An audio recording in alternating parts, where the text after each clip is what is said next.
سنة 93 الكابتن صالح سليم طلب من حسام وابراهيم انهم ينهوا رحلة الاحتراف اللي كانوا فيها ويرجعوا لمصر تاني عشان ينقذوا النادي الاهلي من الكبوة اللي كان بيمر بيها بعد ما عدى 4 سنين متتالية للنادي الاهلي ما ياخدش فيها الدوري.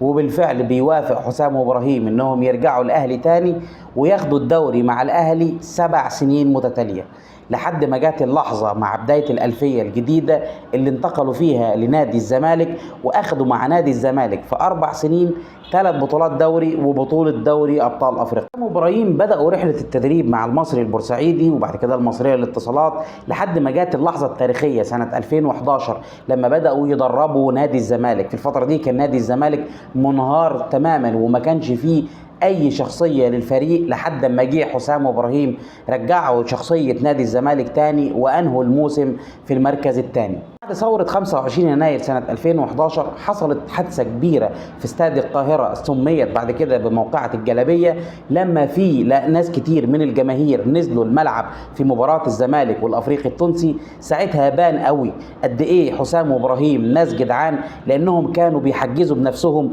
وبيحموا لعيبه الافريقي التونسي من الجماهير المصريه اللي نزلت الملعب. راحت بورسعيد الحادثه اللي محدش يقدر ينساها. حسام وابراهيم كانوا بيحموا لعيبه النادي الاهلي والجهاز الفني للنادي الاهلي من الجماهير اللي نزلت ارض الملعب. وابراهيم حسن معروفين دايما بالاجتهاد والعمل وانهم ما بيلتفتوش ابدا لاي انتقادات بتوجه لهم. حسام وابراهيم مع المنتخب لاول مره في التاريخ يكسبوا ماتش في كاس العالم وعلى موعد مع التاريخ ان شاء الله الساعه 6 الصبح لما يكسبوا ايران ان شاء الله نتصدر المجموعه ونتاهل كاول للمجموعه. او تختلف انا وجهه نظري ان حسام حسن هو افضل مهاجم في تاريخ الكره المصريه. بقى ابراهيم حسن ناس كتير شايفه ان هو افضل باك يمين في تاريخ الكره المصريه وفي ناس تانية بتقول احمد فتحي وان كنت انا اروح مع محمد الشيبي.